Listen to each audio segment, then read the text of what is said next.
Assalamualaikum warahmatullahi wabarakatuh. Perkenalkan, nama saya Maharani Astri Ningtyas, NIM J912-19110. Nah, gimana nih kabarnya teman-teman semua? Baik, sehat, bahagia, atau ada yang sedih? Atau udah banyak yang udah mulai stres nih gara-gara banyak tugas dan gak bisa kemana-mana.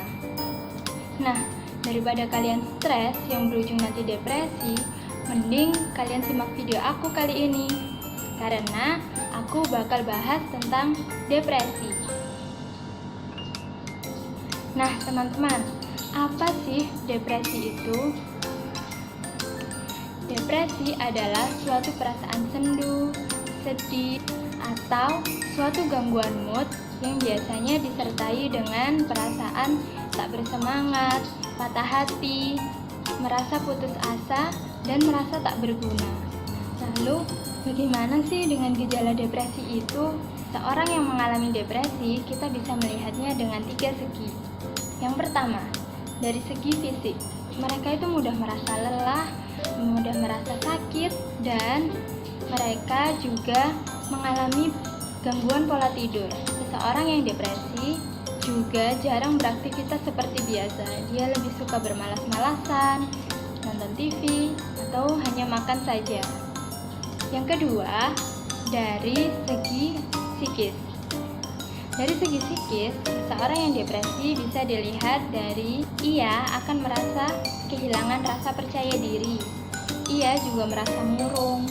Selain itu, dia juga memiliki perasaan yang sensitif, seperti mudah marah, dan dia juga merasa tak berguna. Dia selalu menyalahkan dirinya sendiri.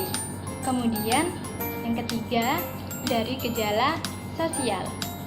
Gejala sosial ini sudah pasti terlihat ya teman, karena seseorang yang depresi pasti dia akan memilih untuk menyendiri.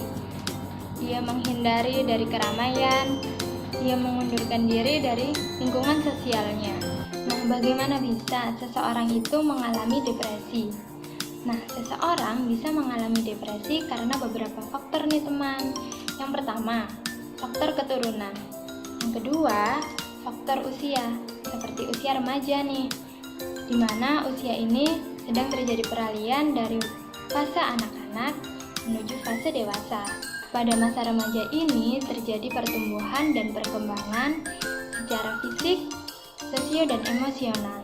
Faktor yang ketiga yaitu karena pengalaman hidup yang traumatis nih teman. Nah, misalnya seperti pada saat masa pandemi corona ini, banyak sekali orang yang kehilangan keluarga dan pekerjaannya. Hal itu membuat mereka sedih, membuat mereka stres, yang hingga akhirnya bisa berujung pada fase depresi.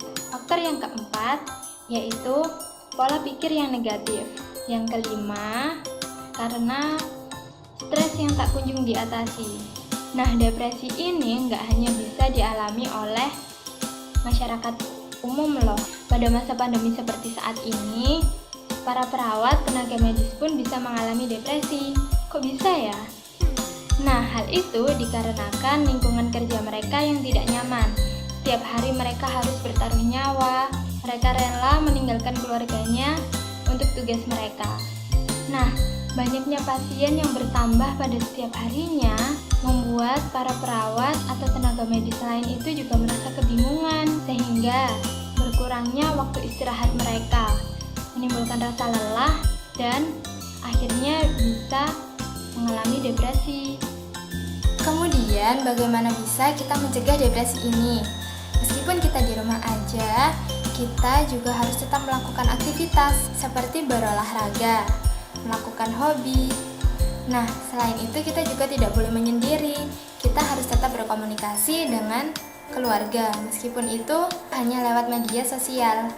Nah, selanjutnya kita tidak boleh larut dalam suatu kesedihan. Yang kelima, yaitu kita coba membuat suasana baru dalam lingkungan kita, seperti menata ulang kamar kita. Yang terakhir, yaitu kita juga harus tetap mendekatkan diri pada Tuhan Yang Maha Esa. Mohon maaf apabila terdapat salah kata. Terima kasih sudah mau menonton. Wassalamualaikum warahmatullahi wabarakatuh.